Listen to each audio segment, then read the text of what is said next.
Good evening, everyone, and welcome back. Instead of doing the traditional event quest video for this week, we're just going to take a look at Tempered Rey Dau because it's the only new quest this week. Well, there's a challenge quest too, but we're going to do the regular one. It took me 3 attempts to take him down, largely because it took 3 attempts before I really started slowing down. Now, I'll go ahead and say right off the bat, to me, this is definitely the hardest fight they have in the game so far. And I think I'm going to have to sit down and finish upgrading the defense on all my armor pieces. I know I've said about 15 different times that's what I'm going to do, but I still haven't quite done it. First fight was just filling him out.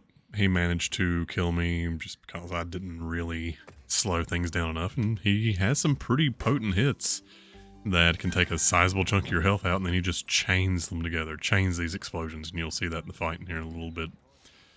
But the second fight, what happened was I decided to try to trap him with a shock trap just to see what would happen, and of course he's immune to it. And then for some reason, instead of waking him up from a sleep with barrel bombs and a wyvern's fire, I just smacked him. And then he proceeded to put me into the ground at that point. The third time was a charm. It went a lot better. Got him to the point of dying, and just to test everything out thoroughly, I decided to try to trap him in a pitfall, and it works. So you can trap him if you want to. I actually got a gem out of trapping him, so I don't know. I pretty consistently broke his head. The big ticket item to make the gamma armor is actually a ticket, which, hold on just a second and we'll jump up and look at the armor so you don't have to wait till the end of the video to see. So, got myself a little bit of a loading screen there just to make it easier to paste everything in, but if we go ahead and approach the blacksmith, what you'll find is the gamma set for Rey Dau is just beneath the numinous armor. Took me a moment to find it here. And it's actually pretty interesting. The headpiece, I think, is going to be pretty strong because it's got some decent starting skills, 3-slot gem. Doesn't look terrible. We'll see here in just a minute. Rey Dau's voltage is actually kind of interesting. Not 100% certain how this is all going to be worked in. Lots of latent power on the chest piece, but just a 1-socket gem. Evade extender on the hands, and got 2 3-sockets, which probably will end up being one that becomes part of meta sets. No gem slots on the waist, but latent power 2 spots and maximum might level 2, so maybe good for certain sets. And on the legs, a 3 gem with, did it say? Stun resist and stamina surge. So, personally I think the head, maybe the hands, and maybe the feet will be useful. The waist will probably be something for some ultra niche ones, but Rey Dau's voltage boosts the length of time that latent power is active for. I'll leave it to the more meta-analysis style YouTube channels to actually determine whether or not that's going to be useful. I know in one of the sets back in, I think it was World, it may have been in Sunbreak, but the extension on latent power actually made it pretty useful. I didn't see a weapon, didn't really expect to see a weapon, but I figured I would check just to see anyway. And I'll pull up the Palico set in a moment. I know some people don't really care about them. I mostly care about the Palico set just because I think some of them look pretty cool. And if he's going to run around with me as my primary helper, he might as well look cool and have some up-to-date gear as well. So let's hop over and take a look at the Palico. I didn't think to check talismans or any of that stuff. I may be missing out on something, but personally, I think the Palico set actually looks quite nice. The little multicolored hue of the Fulgurite covered armor looks really cool. So, the gear looks decent. It's not like meta redefining or just a single set that's going to become the all-powerful one, but I can see how, depending on what skills that you particularly want, some of these pieces may end up being useful. So I'll definitely farm them up. You'll need 5 gamma certificates to do it. I didn't notice any other pieces that seemed unique to Tempered Rey Dau. And I got 2 tickets from 1 run, so I would imagine unless you can get up to 3. At minimum, it's probably going to take 3 runs. But I don't know for sure. We'll see. I would imagine you'll need to do a couple runs on him anyway, unless you just heavily ground out Tempered Rey Dau. So I can't imagine too many people not having enough parts sitting around that all they really need are the gamma certificates. But I don't know. To each their own. Some people, I didn't fight Rey Dau a ton of times until I was getting prepped for this. So I don't know. You may still need to do a bunch of fights to get your material together. Skipped ahead just a little bit so that we can go ahead and jump straight into the fight. This was a really cool fight. He is way more potent in terms of the strength of his attacks. And again, my gear is not completely upgraded, but I can't imagine what minimal amount of defense I have left to actually squeak out will make a massive difference. You see right there, he just now hit me with a full blast to the chest. And it knocked me down and stunned me. By the way, there is one point where you'll see the clip jump ahead. I actually, when I get my first cart, because I still cart in this fight, I'd take a moment to go ahead and gem stun resistance, or at least some stun resistance. I don't think I had enough gems to get a complete stun immunity into the set, because he is very good at getting those stuns off. So at the very least, you'll want a little bit to knock it down. Or maybe some blight resistance to try to reduce your stun susceptibility, because lightning blight increases your susceptibility to stuns. You take care of that, and then the rest of it is just patience. I cannot imagine how intricate you're going to have to be with your dodges to do this guy on a non-blocking weapon.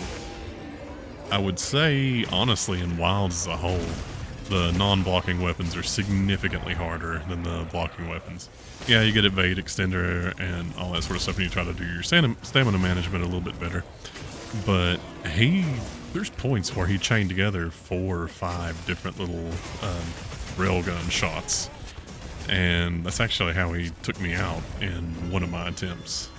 Was just, he hit me with so many in a row that it chip damaged me to death. So even being able to block, he'll still slowly wear your health down if you're not careful. This is definitely the only fight that I've done in this game where I really feel like you desperately need to try to get yourself above half health if you fall below that point.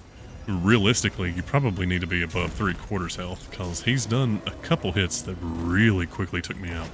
When he killed me in my second attempt, where he was actually down to the point of dying and I was trying to capture him, I didn't actually even realize I was in the range of one of his supercharged explosions, because he ramps it up significantly, and the radius of the explosion of his really big one gets much bigger, and it can actually go all the way up to the point of being somewhat under his head.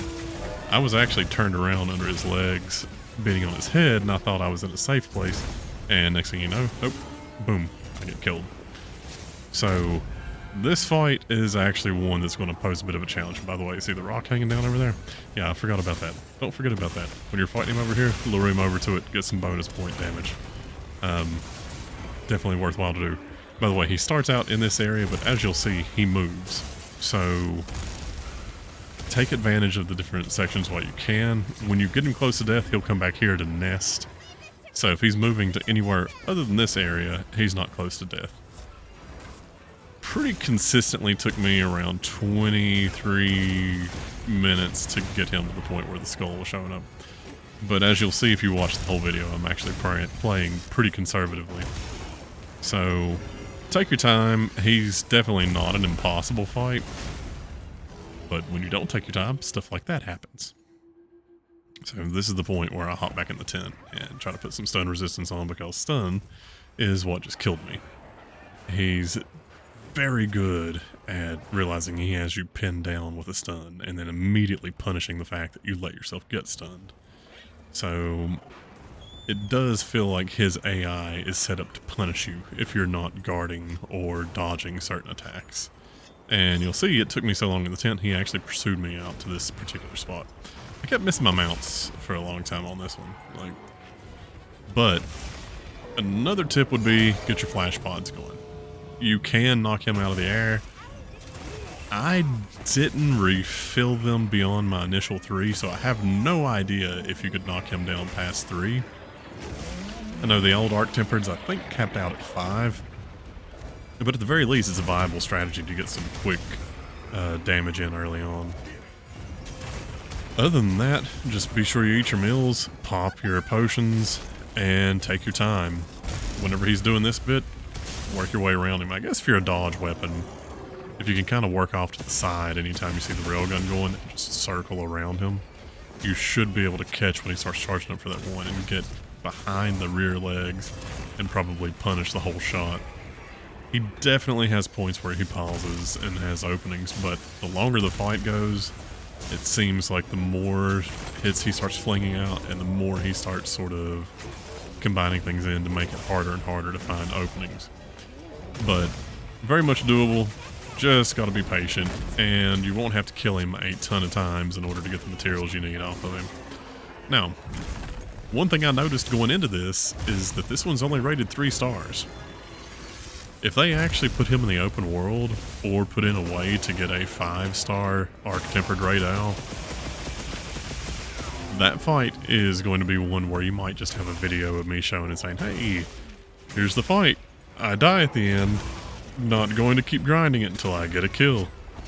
Because this being the starting one, and knowing the gap between 3-star Arc Veld and 5-star Arc Veld, even though with that one, I know or I believe that it's doable. If you can kill one, you can kill the rest. There's not a lot of room to ramp up some of his attacks until you start giving him several one-shot attacks. So if they do open up the capabilities of fighting him as a 5-star variant, that is going to be a nightmare of a fight. Anyway, I'm going to go ahead and stop commenting here and let you just watch the rest of the fight. Peace. Have a good night, and remember, if I can beat it, so can you.